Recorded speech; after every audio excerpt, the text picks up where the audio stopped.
The opulent silence of Malfoy Manor was a suffocating shroud, thick with ancestral secrets and the unspoken weight of expectation. Draco Malfoy, perched on the edge of his impossibly large four-poster bed, felt it press down on him, heavier than any physical burden. He clutched a crumpled letter, its parchment crisp with Lucius Malfoy's elegant, damning script. "You disappoint me, Draco." Potter's influence spreads like a pox, even in the very halls of Hogwarts. A Malfoy should not merely endure, he should dominate. Where is your cunning? Your ambition? You are a shadow, son, when you should be the storm. The words echoed in his mind, mingling with the sting of Potter's latest Quidditch victory, the infuriating ease with which the boy who lived commanded attention, respect, power. Power that Draco, for all his heritage and wealth, felt slipping through his fingers like grains of sand. He was fifth year, already past the point where childhood taunts sufficed. The world was changing, growing darker, and Lucius's demands for him to rise, to prove himself worthy of the Malfoy name, were becoming desperate, tinged with a dangerous urgency. He threw the letter onto a mahogany table, its surface gleaming like polished obsidian. It landed amongst a scattering of daily prophets, each bearing a grim headline about Voldemort's resurgence, ministry denials, and the ever-present specter of Harry Potter. Potter, always Potter. The hero, the chosen one, the one who effortlessly overshadowed him, stealing not just glory, but even his father's fleeting, critical attention. Weak, he muttered, the word a bitter taste on his tongue, aimed not at Potter, but at himself. He saw it in his father's cold gaze, felt it in the dismissive sneers of older purebloods. He wasn't living up to the legacy, not the true, dark, powerful legacy that generations of Malfoys had forged. He was a silver-haired boy with a sneer, a gangly frame, and a talent for petty bullying that felt increasingly hollow. Lucius had often spoken of the Malfoy legacy, not just in terms of wealth and political influence, but of power. True, unyielding power. He'd hinted at forgotten family secrets, ancient protections, sources of strength lying dormant beneath the manor, awaiting a worthy heir. Draco had always dismissed it as fanciful bluster, another stick with which to beat him. But now, desperation gnawed. If he couldn't find power in the established hierarchy, he would carve it out for himself. Somewhere in this sprawling, suffocating monument to his ancestors, there had to be something. His resolve hardened. He needed to prove himself. To his father, to the world, and most of all, to himself. He needed to stop being merely a Malfoy and become the Malfoy, a force to be reckoned with. Days later, after classes at Hogwarts had resumed, the constant surveillance of his peers and teachers felt like an invisible cage. He needed a moment of solitude, a chance to think, to plan. His mind kept returning to the manor, to his father's vague allusions. During a particularly dull history of magic lesson, he finally decided. This weekend, he would return home. The next Saturday, feigning a sudden illness to escape the Hogwarts Express, Draco operated directly into the formal drawing room of Malfoy Manor. His mother was away on an unspecified engagement, Lucius ensconced in his study, leaving Draco an uncharacteristic freedom to explore. He moved through the manor like a ghost, his footsteps barely disturbing the dust motes dancing in the slivers of weak sunlight that pierced the stained glass windows. He wasn't searching for a specific room. He was following a feeling, a vague, almost magical pull towards something ancient and forbidden. His fingers traced the cold stone of a forgotten corridor in the deepest parts of the dungeons, a section rarely visited, not even by the house elves. Here, the air was thick with the scent of damp earth and stale magic. He ran his hand over a section of wall that felt subtly different, colder, humming with a low, almost imperceptible thrum. "Revelio secretum," he whispered, his wand tip glowing faintly. Nothing. "Abrio Malfoy," he tried again, a desperate incantation, hoping some ancient ward would recognize his blood. Still nothing. Frustration simmered, threatening to boil over. He slammed his fist against the wall. A faint tremor ran through the stone. He felt it then, not just magic, but something else. A resonance that vibrated deep within his chest, a strange kinship. This wasn't just old magic, it was something foreign. He searched methodically, using his wand like a divining rod, until he found a tiny, almost invisible indentation. It was a serpent's head, fashioned from dark, dull metal, seamlessly blended into the masonry. He pressed it.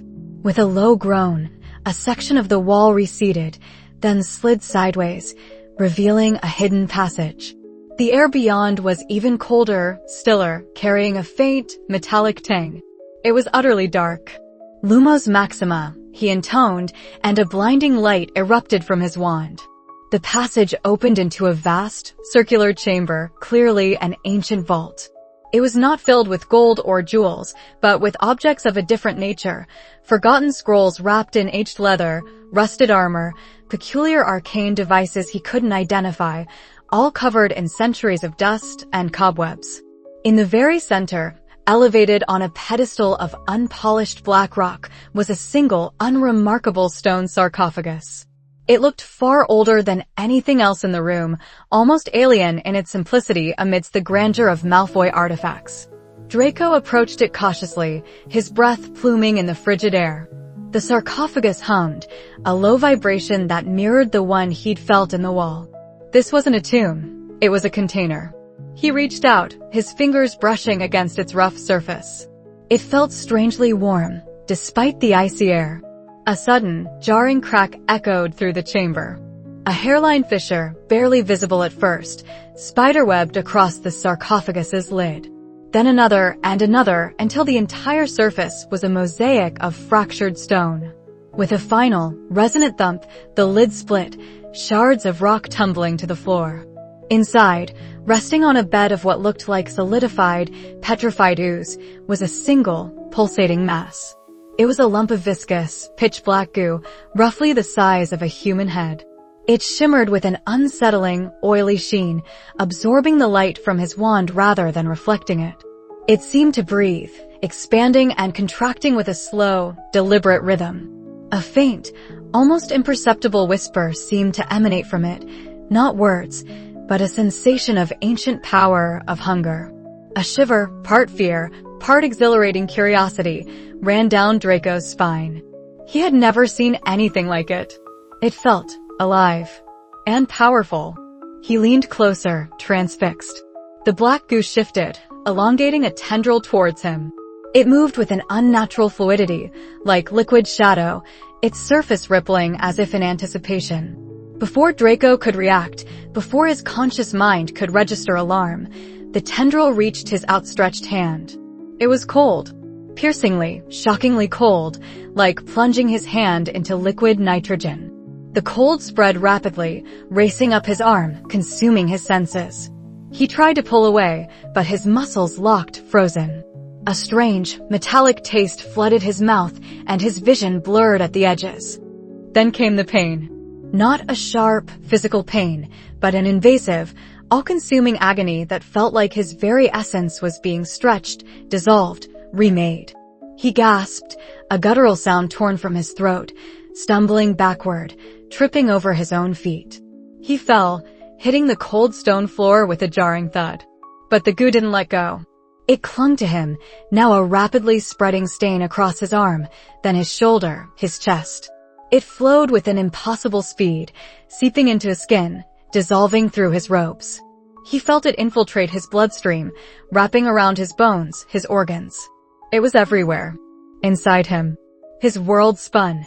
He saw flashes of alien landscapes, heard screams that were not his own, felt a crushing loneliness that spanned millennia.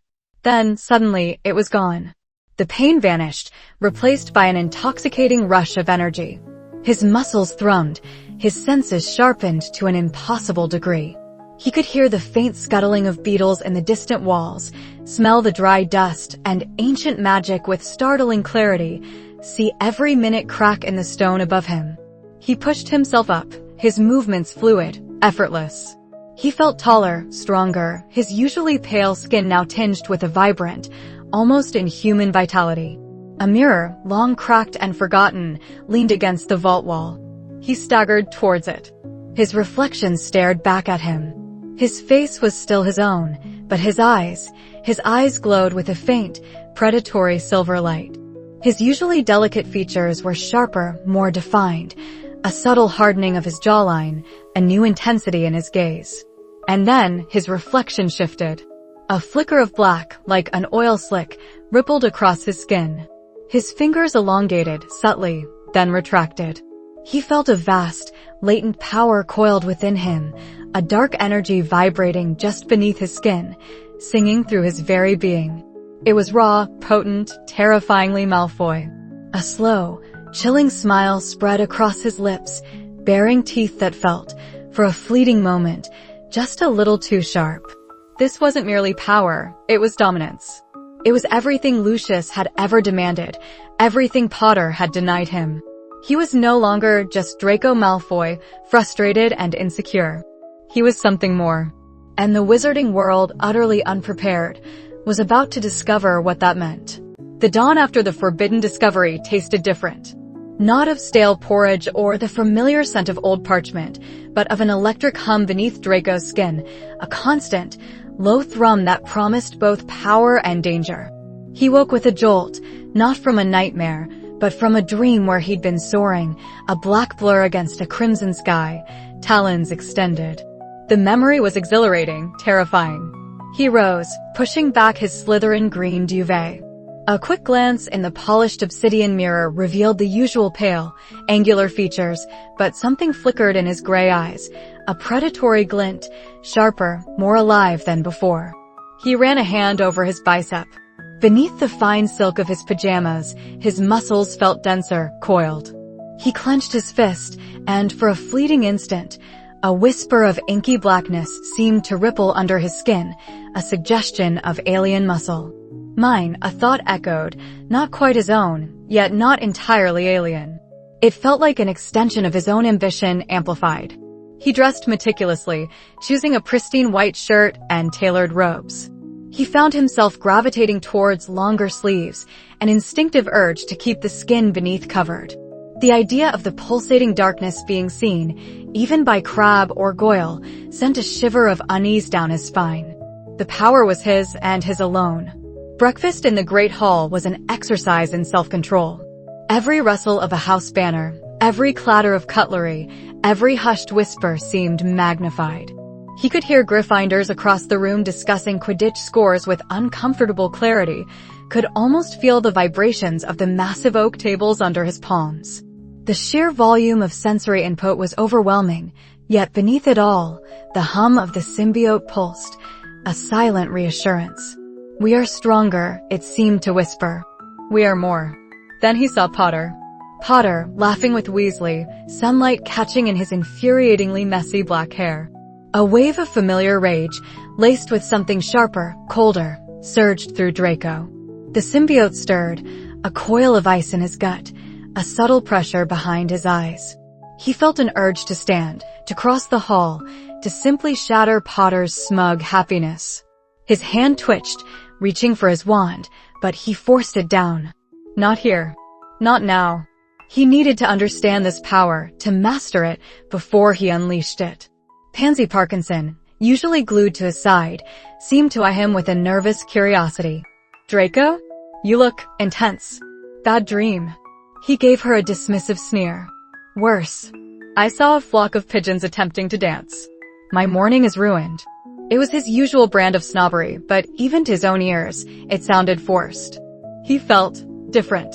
Less concerned with petty insults, more focused on the deep, gnawing hunger for true dominance. Later that morning, during defense against the dark arts, Professor Umbridge was droning on about ministry-approved theory. Draco felt the symbiote grow restless, bored. His fingers tingled with an aggressive energy. When Umbridge called for a simple shield charm demonstration, Draco felt a surge of impatience. "Malfoy, perhaps you'd like to demonstrate the proper defensive stance?" Umbridge purred, her eyes glinting with malicious amusement, clearly expecting him to stumble. Draco rose, a smirk playing on his lips. His movements were fluid, almost unnaturally graceful as he took the designated spot. The symbiote sang with anticipation. He didn't just feel the magic. He felt the very air around him, the minute shifts in pressure. He raised his wand. "Block a simple Expelliarmus," Mr. Malfoy, Umbridge instructed, her own wand twitching. But as she cast the spell, Draco didn't just react. He moved. His shield was up an instant before the spell connected, a shimmer of silver light that repelled Umbridge's rather weak disarming charm with surprising force, sending it skittering harmlessly towards the ceiling. But it wasn't just the speed. As he cast the charm, he felt the symbiote briefly harden his skin, a fleeting, almost imperceptible sheen of black beneath his robes, amplifying the magic, making the shield more robust. A few students gasped. Potter, across the room, narrowed his eyes. He wasn't just surprised, he looked alert. Draco met Potter's gaze, a slow, dangerous smile spreading across his face. "Is that all, Professor? I thought we were meant to be learning defense against the dark arts, not against a particularly sleepy house elf." Umbridge's smile faltered, replaced by a tight-lipped skull. 10 points from Slytherin for insubordination, Mr. Malfoy. And perhaps you should moderate your intensity, Draco merely shrugged, the brief flash of irritation the symbiote provoked quickly subsiding into a cold amusement. He had made his point. He had demonstrated a fraction of what he was capable of, and he hadn't even truly tried. The real test came in the crowded corridor after lunch. Harry, Ron, and Hermione were huddled by a notice board, no doubt discussing some idiotic Gryffindor plot. Draco, with Crabbe and Goyle lumbering behind him like loyal, thick-witted brutes and Pansy hovering anxiously, decided this was his moment. Well, if it isn't the Golden Trio, Draco sneered, a familiar routine, yet this time it felt sharper, more meaningful. "Still discussing how many points you'll lose for existing, Potter?" Harry turned, his green eyes flashing. "At least we don't have to bribe our way through life, Malfoy." Ron snorted. "Yeah, your father must be so proud of how many galleons it takes to keep you from failing." The taunts usually stung, fueled his insecurity. But now, they just felt like gnats buzzing around a dragon. The symbiote surged, a wave of exhilarating power. Draco felt his muscles tense, his jaw clench. He could feel the symbiote urging him to strike, to crush. "Careful, Weasley," Draco said, his voice dropping, taking on an unnervingly calm, dangerous edge. He stepped closer, deliberately invading Harry's personal space. Harry didn't flinch, but Draco saw a flicker of something in his eyes, not fear, but a dawning recognition of a new, unsettling aura. You might find that some things can't be bought, and some people can't be bested, no matter how much your precious scar glows. He leaned in, his voice a low growl only Harry could hear. "And you, Potter? You think you know power? You know nothing." As he spoke, he felt the symbiote pulse, his skin beneath his robes tingling. His eyes, for a split second, might have deepened to an inky blackness, a reflection of the alien within. Harry recoiled almost imperceptibly, his eyes widening, a strange look of cold dread washing over his face. He'd seen something. He'd felt something. Hermione, ever the quick-witted one, stepped forward. "That's enough, Malfoy. Walk away before you lose even more points for Slytherin." Draco laughed, a harsh, humorless sound that sent a shiver down Pansy's spine. He deliberately bumped Harry's shoulder, a casual shove that should have been nothing. But the symbiote, amplified by his anger and the urge to assert dominance, lent it an unnatural force. Harry stumbled, catching himself on the wall with a grunt, his face now a mixture of anger and confusion. "Watch it, Malfoy," Ron shouted, reaching for his wand. "Or what, Weasley?" Draco retorted, a smirk playing on his lips. "You'll cry to your mum? Or perhaps you'll send me another howler. I assure you, it won't be enough." He relished the cold fury in Harry's eyes, the uncertainty in Ron's. He had pushed them, and they had felt it. He turned, sweeping past them, Crabbe and Goyle looking bewildered by his unusual intensity. Pansy, however, lingered for a moment, glancing back at the unnerved Gryffindors before hurrying to catch up with Draco. "Draco," she whispered, tugging his sleeve as they made their way to the Slytherin common room. "What was that? You were different. Your eyes, they..." She trailed off, looking genuinely frightened. He shrugged, feigning nonchalance. "Potter just brings out the worst in me, Pansy. You know that." "No, it wasn't just that," she insisted, her voice tight with worry. "You looked dark. And when you shoved Potter, it was like he hit a wall. You're stronger than you were. He stopped, turning to face her, his gaze sharp. Are you questioning my strength, Pansy? She visibly recoiled. No, of course not. It's just, you've been acting strangely since the holidays. Like you're hiding something. Her eyes flickered towards his hands, then his sleeves. Draco felt a cold dread trickle down his spine. She had noticed. Too much. He had to be more careful. He grabbed her arm, his grip tighter than intended, and steered her into a secluded alcove. The symbiote flared, a silent threat, a subtle warning. Listen to me, Pansy, he said, his voice low and firm. I am the same Draco you've always known. Perhaps I've simply grown tired of Potter's antics.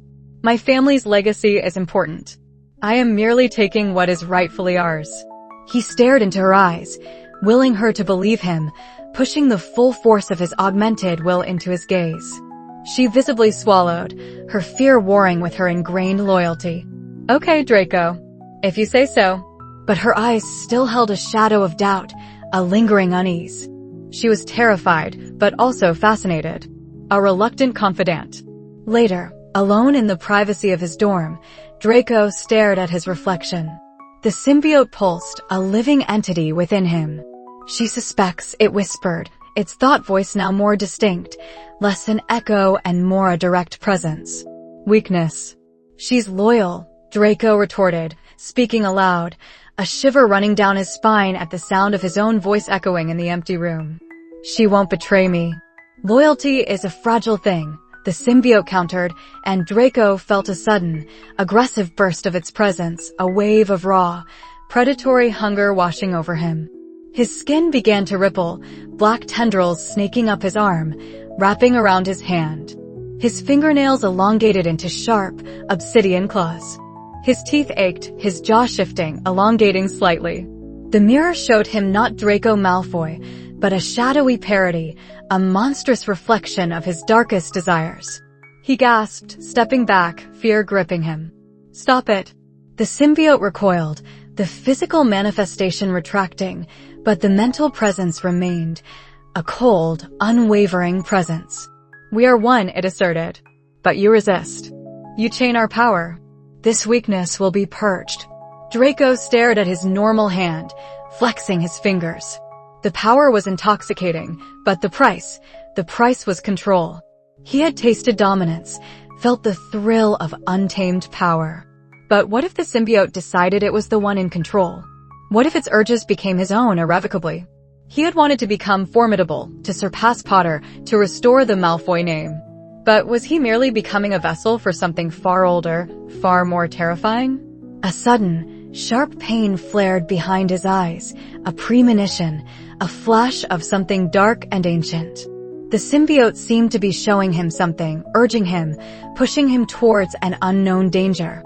It was a vision of a twisted, shadowed figure, a familiar, pale face with slit-like nostrils and a powerful surge of terror, mixed with a chilling anticipation that was not entirely his own.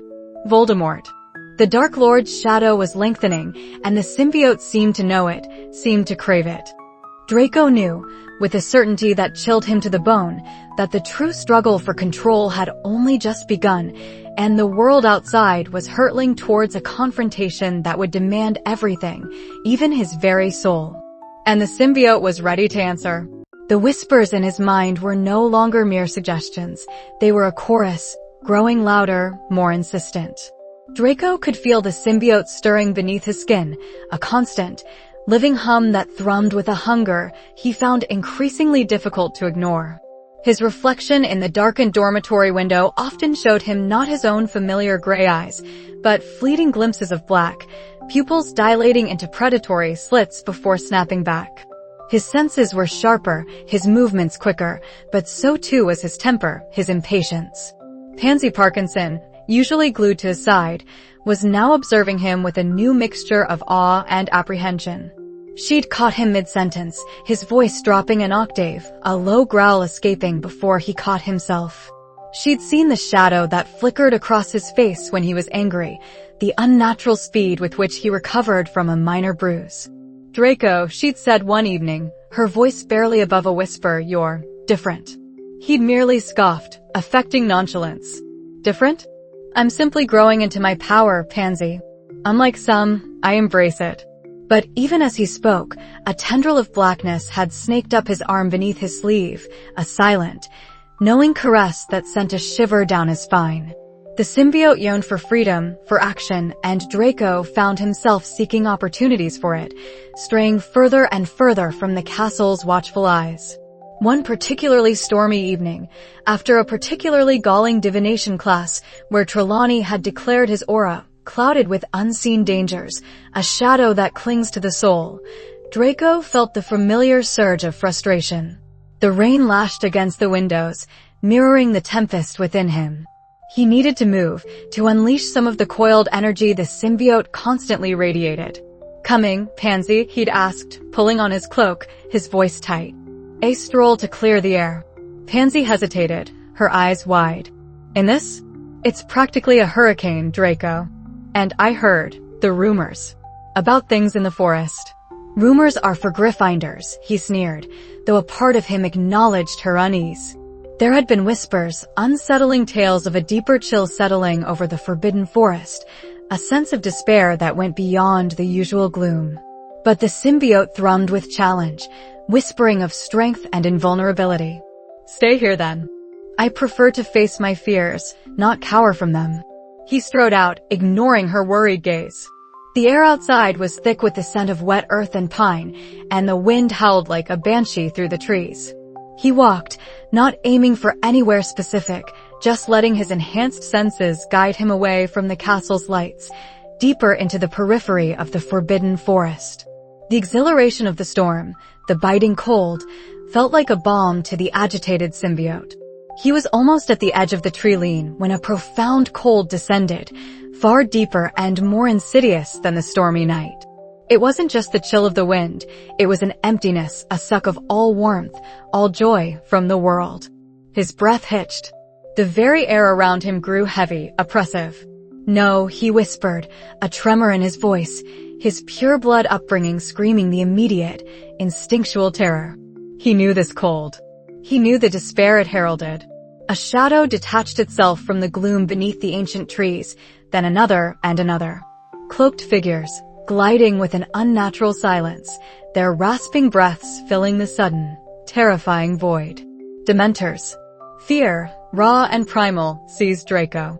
He fumbled for his wand, his hand slick with sweat, the bitter taste of hopelessness filling his mouth.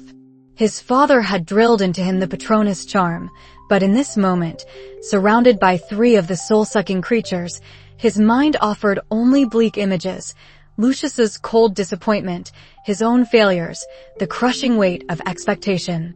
"Expecto Patronum," he croaked, but the spell fizzled, a pathetic wisp of silver smoke quickly swallowed by the encroaching darkness. He tried again, summoning defiance, pride, anything positive, but the Dementors were too close.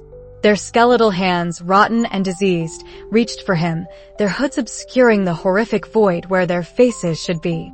The world began to gray, memories of his mother's smile, of triumphs, of anything good, draining away. He felt himself shrinking, becoming insignificant, nothing. The symbiote, however, did not share his terror. It roared, a silent, furious surge within him. It hated this weakness, this draining of vitality. It was a predator, and these creatures were attempting to prey on its host. "No!" Draco screamed, but it wasn't his voice. It was deeper, guttural, a sound of pure, unadulterated rage. Suddenly, a wave of liquid darkness erupted from him, enveloping his body. His robes tore, stretched, and reformed into a sleek, chitinous black. His skin pulled taut, becoming a rippling, obsidian surface. His head elongated slightly, his jaw widening, and when he opened his mouth, it wasn't a scream that emerged, but a horrifying, guttural shriek that was both animalistic and something alien. His eyes, now pools of pure, terrifying white, fixed on the nearest Dementor. The symbiote was no longer content to merely enhance. It was taking over, transforming him into something monstrous, something more. Tendrils, thick and strong as ropes, erupted from his back, lashing out with blurring speed. The first Dementor, surprised by the sudden, violent metamorphosis, paused in its advance. The symbiote struck, a tendril wrapping around the Dementor's spectral form. Instead of passing through it, the black goose seemed to adhere, causing the Dementor to recoil with an unearthly wail, a sound of pain and confusion. Draco felt a surge of incredible strength, a brutal, joyous power coursing through him. He ripped the Dementor towards him, and the symbiote clamped down, its inky form seeming to consume the despair, drawing something from the creature. The Dementor thrashed, its form flickering, before disintegrating into wisps of shadow. The other two Dementors, sensing the unprecedented threat, attacked. One swooped low, its icy breath washing over him, attempting to drain his soul. But the symbiote reacted instantly, forming a temporary, hardened shield over Draco's chest, deflecting the ghostly touch. The second Dementor lunged, reaching for his head. With a roar that ripped through the stormy night, Draco unleashed a torrent of black tendrils. They sprouted from his shoulders, his arms, even his legs, a writhing mass of predatory might. They snaked out, faster than any spell, wrapping around both Dementors simultaneously. The creatures shrieked, sounds of pure agony that resonated with the raw power emanating from Draco. The symbiote pulsed, its black surface rippling with internal energy. It began to pull, to absorb, not just the despair, but the essence of the Dementors themselves.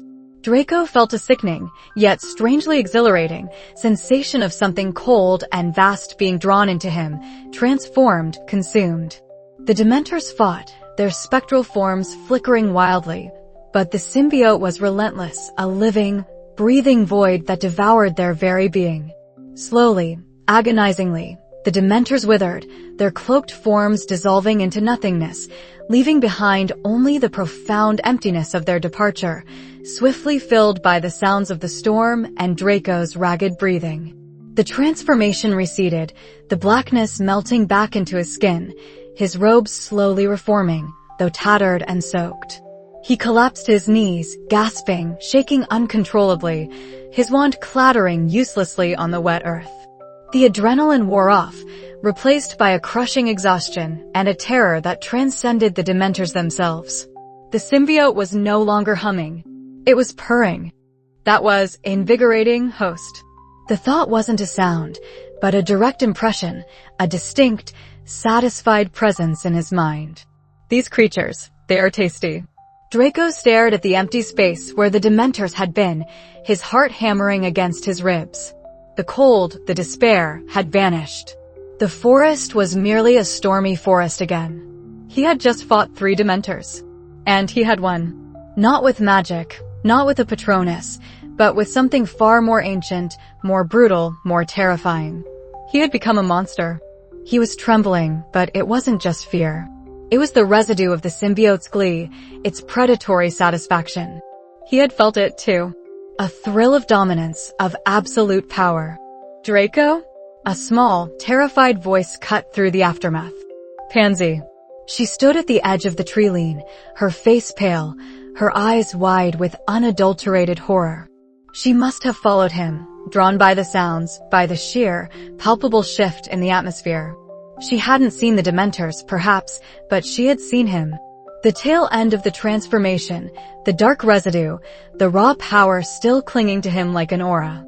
She held a flickering light in her hand, illuminating the scene and her trembling fingers. He felt the symbiote coil tighter, a sudden protective instinct. She saw. Silence her, host. No. Draco gasped aloud, pushing back against the possessive urge. He stumbled to his feet, trying to appear normal, trying to hide the lingering tremor in his hands, the unnatural gleam in his eyes. Pansy, you didn't see anything. She simply stared, her mouth agape, her eyes darting from his still-smoking robes to the empty space beyond. Draco, your face. What was that? Her voice was barely a whisper, a fearful prayer. It was like something from a nightmare. He couldn't deny it. He couldn't lie. Not to her, not after what he'd just done, not after what she'd witnessed. He looked at her, his loyal, fearful follower, and knew this was a turning point. He had used the symbiote's power, not just for petty dominance, but for survival against a true dark force. And in doing so, he had revealed a glimpse of his true, horrifying form. The symbiote pulsed a deep, satisfied thrum. She knows now. She is either ours, or she is broken. Draco felt a cold dread intertwined with the lingering exhilaration. He had survived. He had conquered. But at what cost? He had unleashed a power far greater and far more sentient than he had ever imagined. And now, someone else knew his secret. The line between Draco Malfoy and the monster was blurring, dissolving into a terrifying, symbiotic whole. What would he become? What would they become? And what would he do now, with this witness to his terrifying truth? The lingering tendrils of fear still coiled around Hogwarts like a Dementor's chill. Even a week after the incident in the Forbidden Forest, a blur of shadow, roar, and a shocking display of raw, uncontrolled magic, students whispered in hushed tones, trading embellished tales of the monstrous beast and the equally monstrous power that had driven it back. Draco Malfoy, though lauded by some and feared by others for his undescribed role in the event, felt nothing but a gnawing anxiety beneath the thin veneer of triumph. The symbiote, which had been pushed to its absolute limits, was restless. It throbbed beneath his skin, a constant hum of agitated energy, demanding recompense for the strain, craving the dark release it had tasted. Draco felt its hunger, its anger, like a second heart beating an erratic rhythm in his chest. His triumph had come at a cost, a near exposure, a terrifying glimpse into the abyss of his own power, and the unwelcome attention of the very people he sought to impress and deceive. Professor Dumbledore had been unsettlingly calm. He'd convened a private meeting in his office, just Draco, Snape, and himself, the day after. Draco remembered the twinkling eyes that seemed to see far too much, the gentle but firm questions about the unusual magical signature detected in the forest, the sheer force that had repelled a fully grown, enraged blast-ended Scrut, a creature that should have been far beyond a fifth year's capabilities. You displayed remarkable proficiency, Draco, Dumbledore had said, stroking his long beard, a certain innate aptitude for a kind of magic I confess I do not fully recognize. Tell me, what spells did you employ? Draco's pulse had hammered against his ribs, the symbiote coiling tighter, ready to spring. He had lied, of course. He'd spun a tale of a desperate, panicked surge of intent, a powerful protego maxima that had mutated under duress, a burst of raw will he couldn't replicate. Snape, his godfather, had watched him with a hawk-like intensity, his expression unreadable, but Draco felt the familiar pull of unspoken doubt. A fortunate anomaly, then, Dumbledore had concluded, his eyes still fixed on Draco's, a ghost of a smile playing on his lips. Such raw, untamed power can be a dangerous thing, Draco. It demands understanding, discipline, and perhaps a clearer conscience. The veiled warning had chilled Draco to the bone. He'd escaped direct accusation, but the scrutiny was suffocating. Lucius, upon receiving a carefully worded letter from Snape about the incident and Draco's unexpected magical outburst, had sent an owl immediately. Not a howler, mercifully, but a long, meticulously penned letter that managed to convey pride, suspicion, and a chilling threat all at once. Your mother and I are gratified to hear of your recent display of initiative, Draco. Such conviction is admirable. However, discretion is paramount. Malfoys do not draw unnecessary attention to themselves, especially in these turbulent times. There are whispers, even now, of anomalies. Should these anomalies prove detrimental to our standing, you will find my displeasure far more formidable than any beast of the forest. Explain yourself, boy. And quickly. The letter was tucked into his robes, burning like a cinder. Lucius's displeasure was a sword hanging over his head. Draco needed to control this. He needed to understand it. Pansy, meanwhile, was a constant shadow, her wide, dark eyes fixed on him with a mixture of awe and outright terror. She'd been too close to the edge of the forest that night, drawn by the commotion. She hadn't seen everything, but she'd seen enough. The sheer, impossible speed. The way the creature had been tossed aside like a rag doll. The unnatural darkness that had momentarily obscured Draco's form. "Draco," she whispered one evening in the Slytherin common room, her voice barely audible over the crackling fire. What was that? What are you doing?" Her face was pale, her hands clutched together. He looked at her, truly looked at her. Her loyalty was absolute, yet he saw the fragile thread it hung by. He couldn't tell her the truth, not yet. He wouldn't risk it. It was just a burst of magic, Pansy. Panic. Raw will. "You know I'm powerful." He forced a sneer, a familiar mask. She shook her head slowly. No, it wasn't. It was different. It was like a shadow took hold of you. It scared me, Draco. And it seemed to hurt it too. When Professor Flitwick's sonorous charm echoed through the trees, you flinched.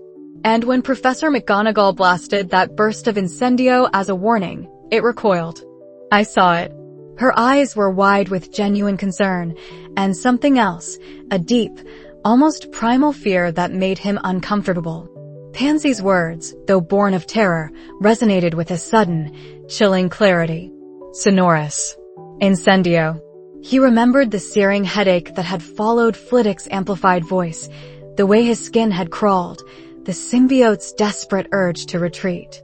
And McGonagall's warning flame, the instant, searing pain, the way the symbiote had convulsed, drawing back from his very bones as if scalded. He hadn't registered it fully in the heat of the moment, the adrenaline masking the specific sensations, but Pansy, observing from the periphery, had noticed. This was it. The Achilles heel. His weakness. That night, in the privacy of his dorm, with the curtains drawn tight and a silencing charm on the door, Draco began to experiment. He started small, focusing a weak incendio on the back of his hand. The symbiote rippled immediately, like black oil disturbed by heat, a sharp, almost electrical jolt of pain lancing through his limb. He pushed it harder, and the pain intensified, the symbiote retracting with a guttural, mental shriek of distress.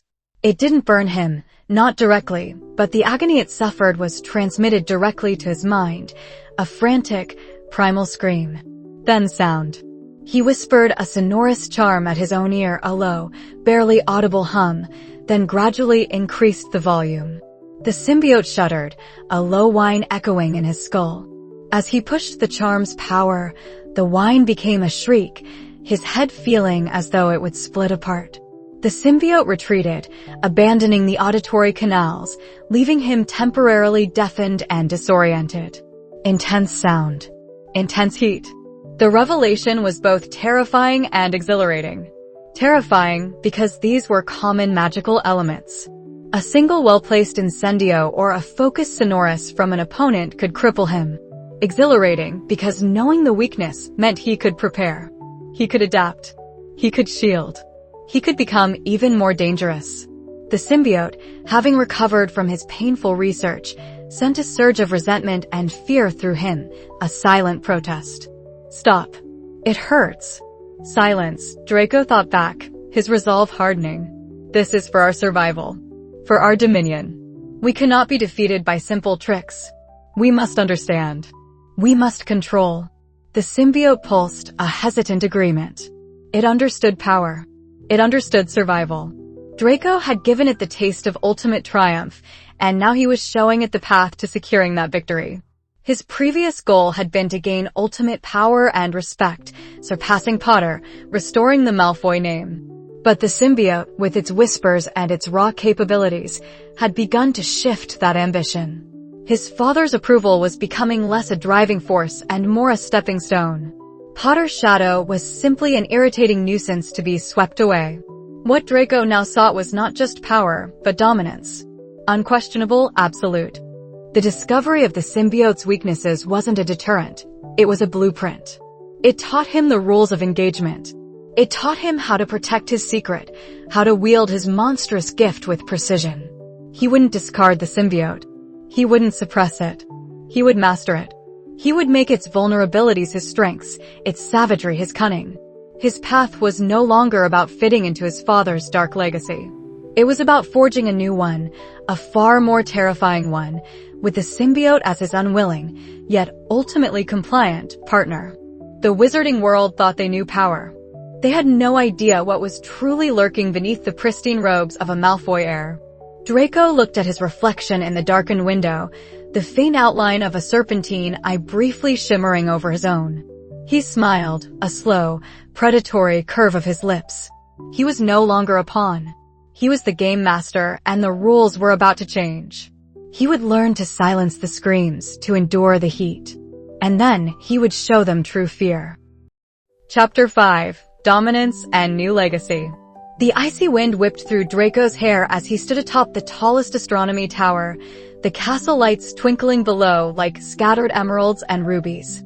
It was a familiar perch, a place he'd often come to brood, to scheme, to feel the weight of his name. But tonight, the weight was different. It was no longer a burden, but a reservoir of power contained within the sleek, black second skin that pulsed beneath his robes. He had spent weeks since the confrontation with Crabbe and Goyle, weeks since he'd stared into the true maw of the symbiote's rage and pulled it back from the brink, understanding its language. Not words, but sensations. The hunger for dominance, the thrill of speed, the primal urge to consume.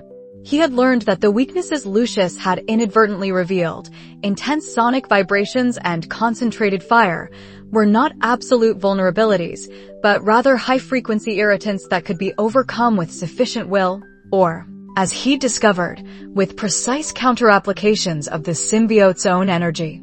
He'd spent countless hours in an abandoned section of the Forbidden Forest, pushing the limits, making the symbiote writhe and scream internally as he forced it through controlled bursts of flame, or subjected it to focused sonic charms from his wand, training it, like a vicious beast, to obey. The creature within him was no longer just a weapon. It was an extension of his will, a dark mirror reflecting his deepest, most venomous desires. Draco? Are you up here? Pansy's voice, a familiar anxious chirp, cut through the night air. He allowed the tendrils of the symbiote to reseed entirely, feeling the satisfying pull as it sank back into his skin, leaving him feeling ordinary, yet subtly more. He turned, a practiced sneer in place. What do you want, Parkinson? Can't a man enjoy the solitude? Pansy approached cautiously, her eyes darting around the shadows as if expecting a phantom to leap out.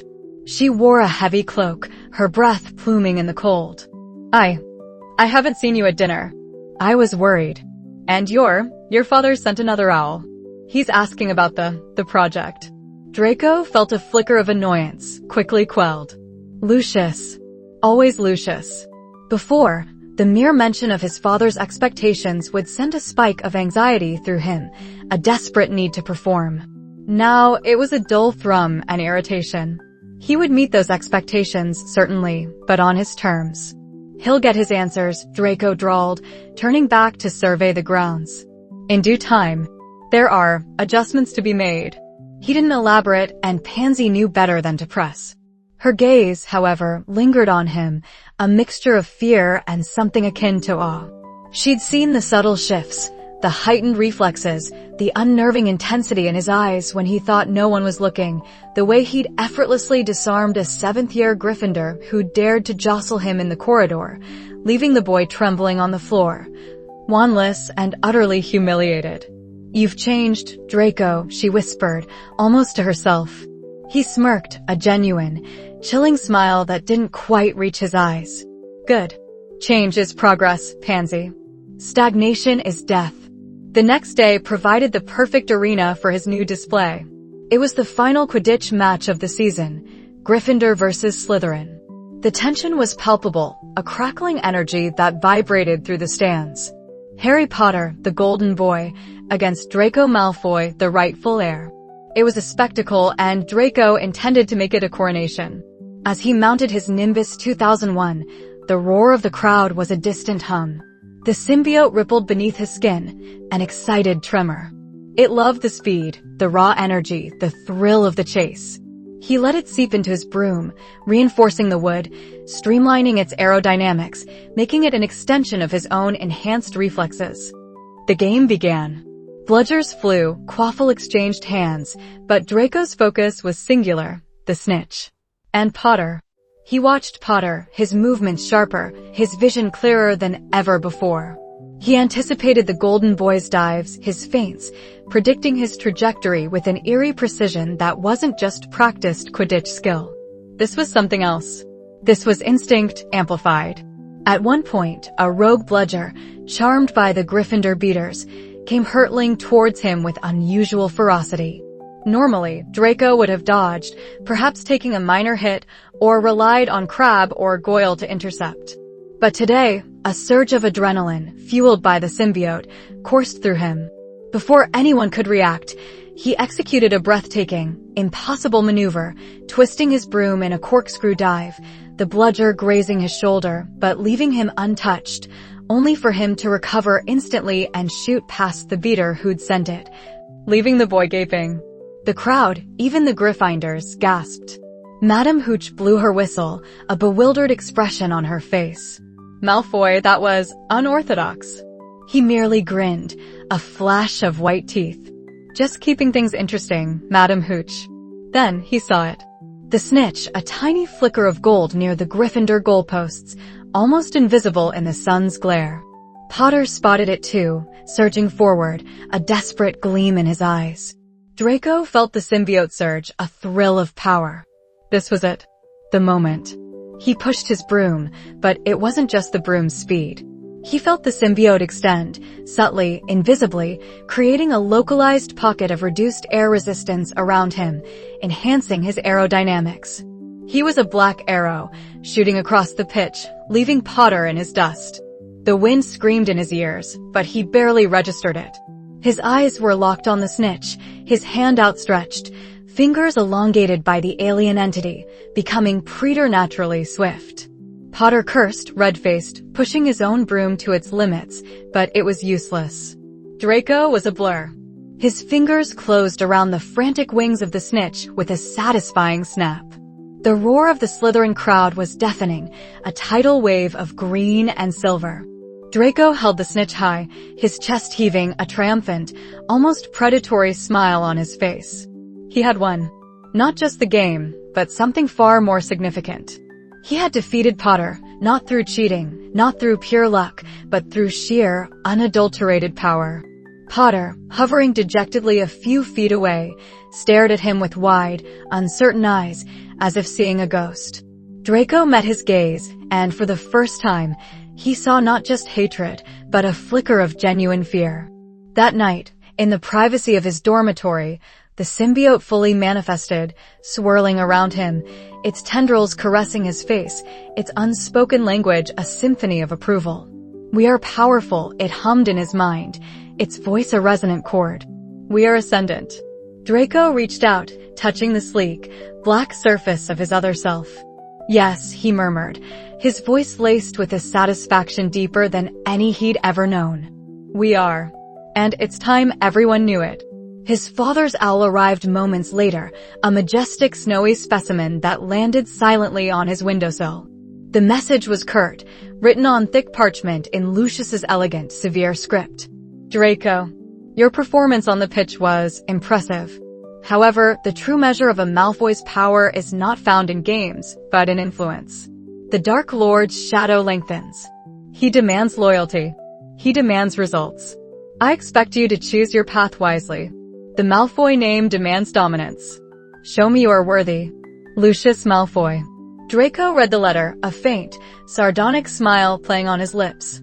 He crumpled the parchment, but not in frustration. Instead, he felt a strange sense of liberation. Lucius wanted dominance? He would give him dominance.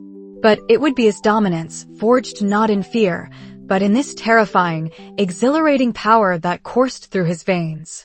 He looked at his reflection in the dark window pane, the swirling black mass of the symbiote already receding, leaving only the sharp lines of his face. But the face was different. Older, harder, imbued with a cold, calculating resolve. He wasn't Lucius's puppet anymore. He wasn't just a Malfoy heir. He was a new entity, a fusion of ancient ambition and alien might. The wizarding world was about to enter an era of unprecedented darkness, a war between the forces of light and Voldemort's rising legions. But Draco saw a third path, a new force that would bend both sides to its will. He would not be a mere servant. He would not be overshadowed. He would not just reclaim the Malfoy name. He would redefine it. He would carve out his own terrifying legacy, a legacy built on the whispers of a symbiote and the roar of a monstrous, awakened ambition. We will show them, Draco thought, his eyes glinting with a dangerous, chilling light. We will show them what true power is. He closed his eyes, feeling the symbiote settle, a warm, potent hum beneath his skin. The wizarding world was not ready for Malfoy's maw. And he, Draco Malfoy, was ready to devour it whole. The game had just begun.